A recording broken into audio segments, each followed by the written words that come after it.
Hey, Hykiri Nation, welcome to episode 11 of Wrestling with Hykiri. Not too many topics to cover this week as wrestling was kind of blah. Not much push on either side. Some decent shows.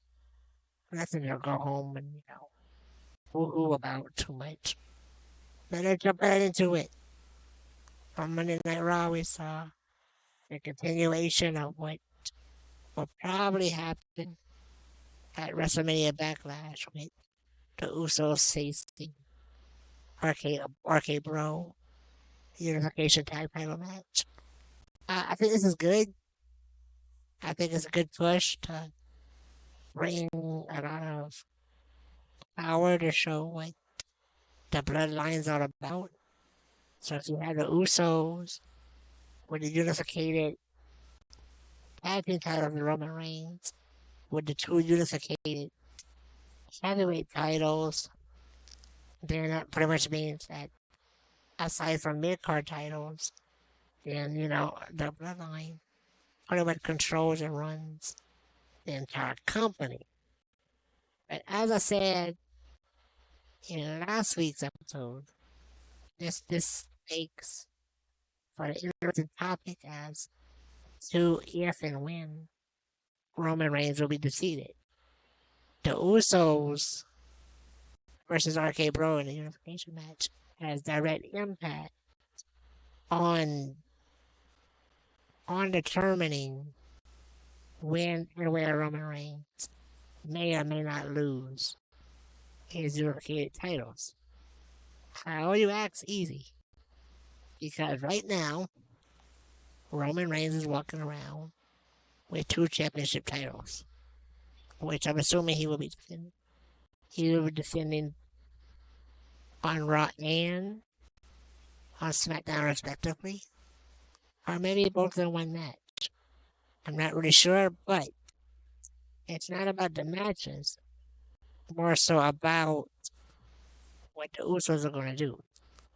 If the Usos win, that means they'll be carrying around four championships. Now, again, how does this help in determining the future of Roman Reigns' most dominant push in wrestling history?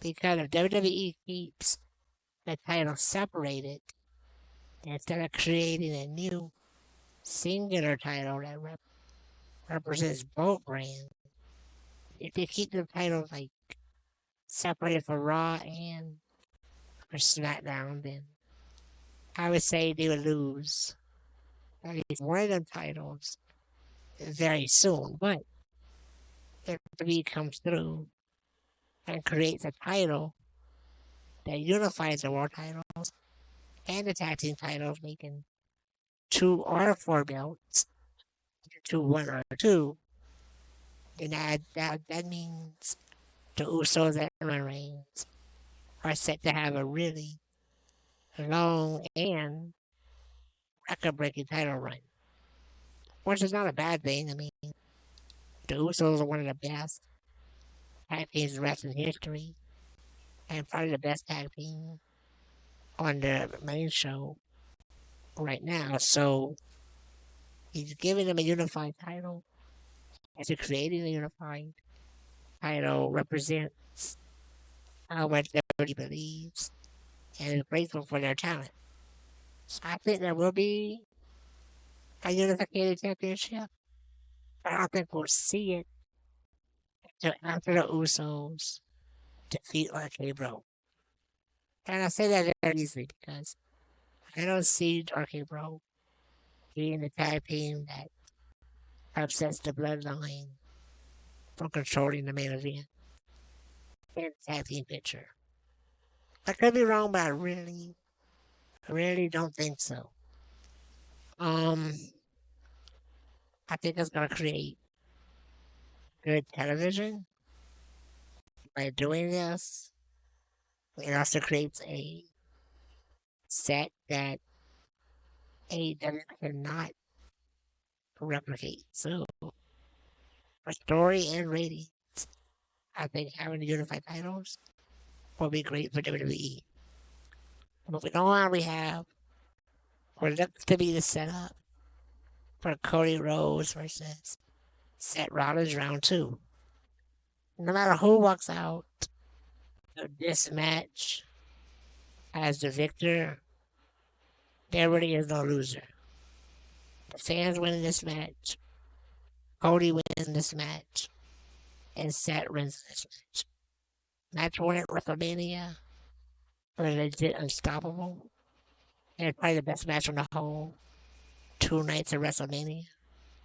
And was easily stole the show.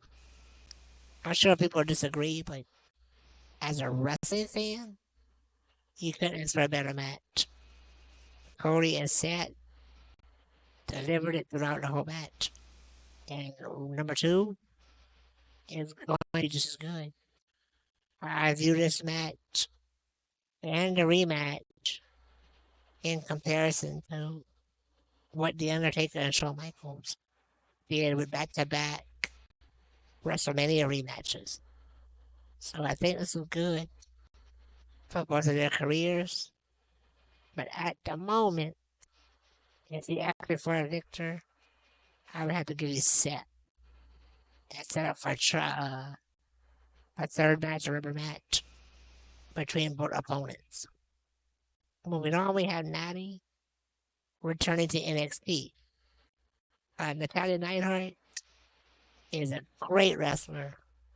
Probably one of the best, if not the best, technical wrestler on the WWE roster right now for the female division. I mean, she is a heart. So Natty knows how to wrestle, how to deliver a promo. Natty is often very underutilized. I don't see Natty maybe getting a win over Mandy Rose at all. I don't think Natty returning to NXT had anything to do with a championship run, but more so as to keep her on television with NXT while helping the newer women of NXT improve on their in-ring and microphone work. I think Natty returning to NXT is WWE showing how much faith they have in her as a person and as a teacher, and that she's there to improve the future generation of women wrestlers. And WWE has a few very good female wrestlers in NXT right now. Cora Jade, Io Shirai, Mandy Rose, Kaylee Ray. You know, the list goes on, but I think Natty coming to NXT had a lot of good things ahead for us. Back to NXT, and we're going to talk about the problems that happened off camera with Nash Carter of MSK being released by WWE after winning the Tag Team Championship for the second time 2 weeks ago at WrestleMania weekend at NXT Stand and Deliver. And from the reports, Nash Carter is very, him being released is a good thing because everything that's being said is very harmful accusations of him beating women, him beating his wife and telling her that it's okay because she's a wrestler as well, so nobody's gonna care if she has marks on her face. Like, who does that? Anyway, them releasing Nash Carter is a good thing. I don't think WWE should keep wrestlers like that on their company roster. The sad part of it is, I don't know what this does or his tag team partner, but maybe he has a good future as a single wrestler. But them being champions in the midst of this release caused WWE NXT to vacate the tag titles in a very side tag team tournament, which saw a lot of tag teams come together. Notably, the Creed brothers, who I really thought were going to win. In my opinion, should have won. But I'm glad the Rednecks weren't the victors, because I don't see their chemistry in the tag picture at all, and their timing was really off. And just not a fan of them right now. Our boy don't need some more work. Creed brothers, while they do need work on the mic, they do have a mouthpiece that is very good, very similar to Paul Heyman, and I think he's what's keeping them in the tag picture. But I still think they should have won, but WWE decided to go with Pretty Deadly, who are an NXT tag team from the UK brand that was pushed to the main roster of NXT only 1 week earlier. Personally, not a fan. They're Pretty Deadly, I think. They're just a copy of maybe the Hardy Boys mixed with the Rockers between Shawn Michaels and Marty Jannetty. I'm not a fan of their tag work. I think Tyler Breeze and Fandango did it better. And Brizongo should be NXT champions right now. But they were released as well. So we get the second up right. And Pretty Deadly and maybe the title push will give them room to improve. Personally, they need to improve. And if they do not improve while they're champions, I foresee a very short NXT tag title reign. Go over to a quick talk about AEW, which I wish I could have saw this match live if I had known. They were in New Orleans, I would have, but I think I could get there. But unfortunately, I did not. Instead, we saw it on TV with CM Punk versus Pentagon. What a great match. What a great wrestling match. There's some blunders, a couple of botched spots, but that seems to be the norm in a CM Punk match now. He needs to work on that. The match was still solid, even with his blunders, but I don't think it really influenced the match too much. But I do see Pentagon as a minute talent. Him standing at the Punk and maintaining a solid match with him should show AEW that Pentagon deserves a really big push in the company's future. Maybe even top champ. This Punk, I don't know if he's deserving of a title run just yet, but hopefully we'll see in the future if he improves back to the CM Punk that we loved back in the WWE days. But right now, as I said before, CM Punk is not on the same level, has a lot of talent, and the only thing keeping his push is the crowd and his namesake. CM Punk right now, in my opinion, and this is as a fan, is the card at best. Heavyweight champion. Daniel Bryan, on the other hand, I think this would have been a greater match if Daniel Bryan had been opposed to Pentagon. But overall, it was still a solid match. Nothing to cry about.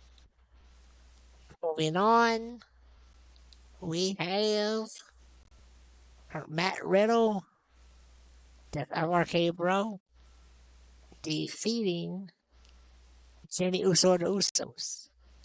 So this match Really good match. Really good with the interference, with the storytelling. The wrestling was great. And I think with WWE giving Riddle the win makes RK Bro like a strong candidate against the Usos when the title unification match happens, like I said earlier, probably at Backlash. But I think I feel really sorry that Usos will still win. But them allowing Riddle to get the win brings a lot of strength just back to where it wasn't like it won't look like a squash when the Usos win. So I see this going good for both tag teams. And in our talk tonight, we're going to talk about a returning Lacey Evans. I don't understand the promos with Lacey Evans because she's not new. We don't need her backstory. We already know her backstory. She was here for a year. She only left because she was pregnant, which is okay, but don't retell the story again like we don't know who she is. Now, I wasn't a Lacey Evans. Lacey Evans fan before she left.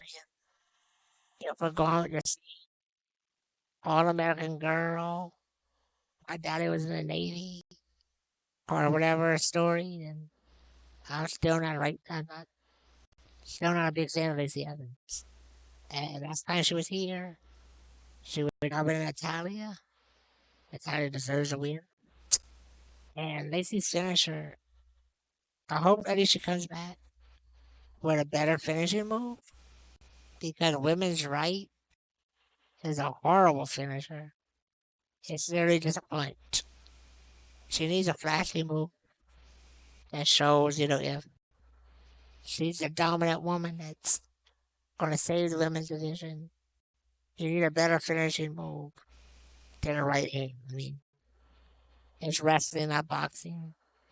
This is a stupid finishing move. I didn't approve of it when the Big Show did it. I don't approve of it with Lacey doing it. I think Lacey could be a good wrestler if she takes the time to improve. And hopefully, while she was away, she did just that. But the telling of the story, again, needs to stop. And it's his debut.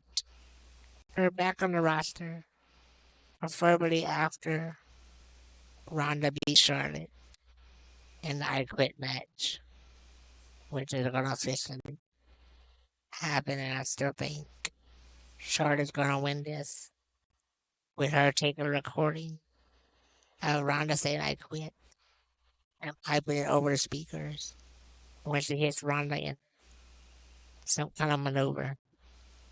But not about that right now. Let's move on, guys. And we'll move on next week. Thank you all for being a fan of Wrestling with Hykiri for our previous 10 episodes. And I hope we have 10 more and you enjoy it and continue to support me on YouTube and on Twitch. Thank you for your time, guys. And we'll see y'all next week.